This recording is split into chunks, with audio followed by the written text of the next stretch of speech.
humanitarian foundations that say there is, in fact, a humanitarian crisis occurring in Gaza. But thank you very much, Jonathan, for joining us. Now we move on to Europe. French President Emmanuel Macron has told world leaders that it is a necessity for nations to impose a moratorium on deep-sea mining while speaking at the 2025 United Nations Ocean Conference. World leaders, scientists and advocates have arrived for the conference today in the southern French city of Nice.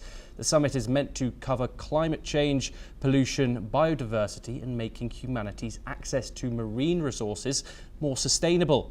The French president has declared that the deep oceans, Greenland and Antarctica, are, quote, not for sale, while UN Secretary General Antonio Guterres warned that the deep sea must not turn into the Wild West as nations negotiate contentious new rules for seabed mining.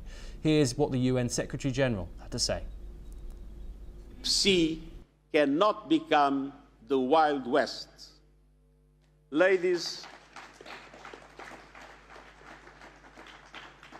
and gentlemen, we live in an age of turmoil, but the resolve I see here gives me hope.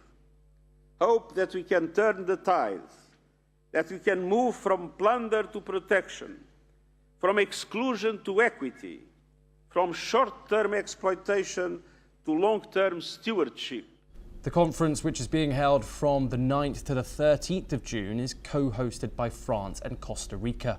Reportedly, one of the stated goals of the French government is to convince enough states to ratify the High Seas Treaty, adopted by the United Nations in 2023, for it to come into effect. Here's what the French president said. Réchauffe, l'océan, quant à lui, est en ébullition. Nos scientifiques nous disent des faits que nous n'aurions pu imaginer, des canicules au sein même de nos océans.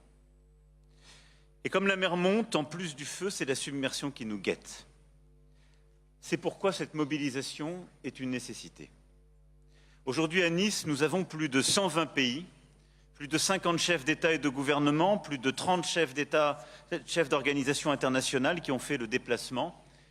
Et ça vient d'être évoqué, 100 000 personnes qui participeront à cette conférence, avec des milliers d'événements partout organisés.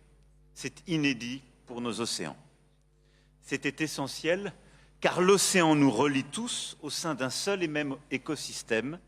We now move to South America, where Colombian Foreign Minister Laura Sarabia has publicly admitted a failure to protect Colombian after the shocking assassination attempt of Senator Miguel Uribe, a potential 2026 presidential candidate. Let's take a listen to what the Foreign Minister had to say. Que como líder y representante internacional de este país he fallado. Muchos hemos fallado. En este momento debe ser un llamado a la reflexión, pero sobre todo a la acción. Hemos fallado en la seguridad y la paz para todos los colombianos desde nuestra esquina. Uribe, a 39-year-old opposition lawmaker from the right-wing Democratic Center Party, remains in intensive care after being shot in the head and leg during a campaign event in a public park in Bogota. His wife confirmed he survived a first surgery, but his doctors say his condition is still critical. An underage suspect was arrested at the scene, and authorities are now investigating whether others were involved. President Gustavo Petro has ordered a full investigation into who may have planned the attack. Let's now move over to the United States, where SpaceX is gearing up for another milestone launch, this time with a truly global crew on board. On Tuesday, June the 10th, a Falcon 9 rocket will blast off from NASA's Kennedy Space Center in Florida, carrying 4 astronauts to the International Space Station under the Axiom mission 4. The launch is scheduled for 8:22 a.m. Eastern, with a backup slot available the next day. The mission will mark a return to human spaceflight for India, Poland and Hungary, each sending their first government-sponsored astronaut in over 40 years. It's also the first time all 3 nations will have crew members on the ISS together. The Dragon spacecraft will be making its debut flight, while the Falcon 9 booster has flown once before. After stage separation, the booster will attempt a landing at Cape Canaveral. Over the course of their stay, the crew will carry out more than 60 experiments focusing on human health, Earth monitoring and material sciences.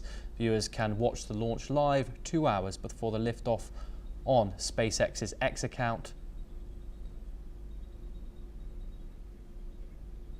Japan has raised concerns after China's aircraft carrier Liaoning sailed through waters east of Iwo Jima Island in the Pacific Ocean for the first time.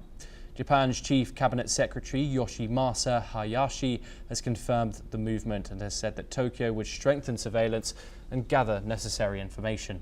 He also added that Japan has sent what he called an appropriate message to China.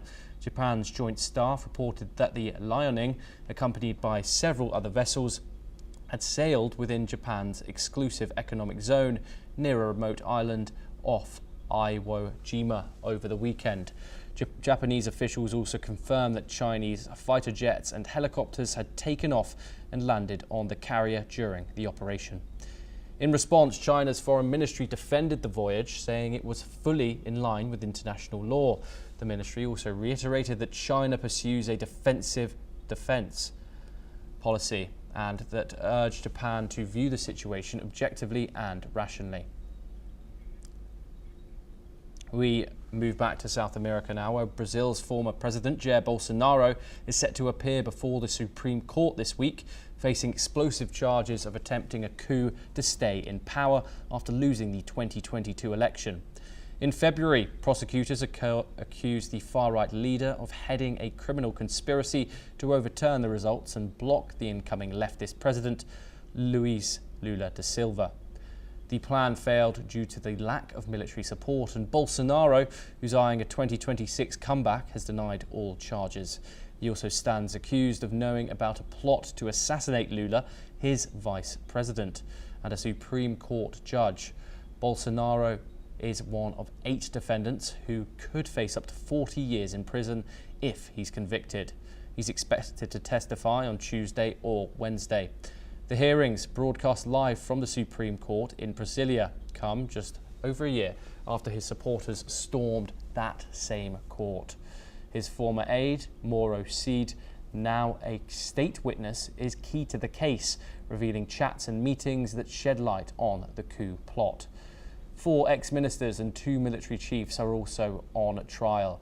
It's a landmark case, the first coup attempt trial in Brazil's democratic history.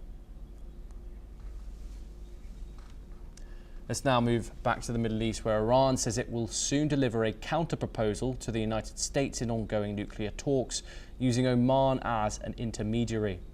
The announcement comes after Tehran rejected a recent US offer, calling it unacceptable. Iranian Foreign Ministry spokesperson Esmail Baghai confirmed today that the response is being finalized and will be sent shortly through diplomatic channels in Muscat.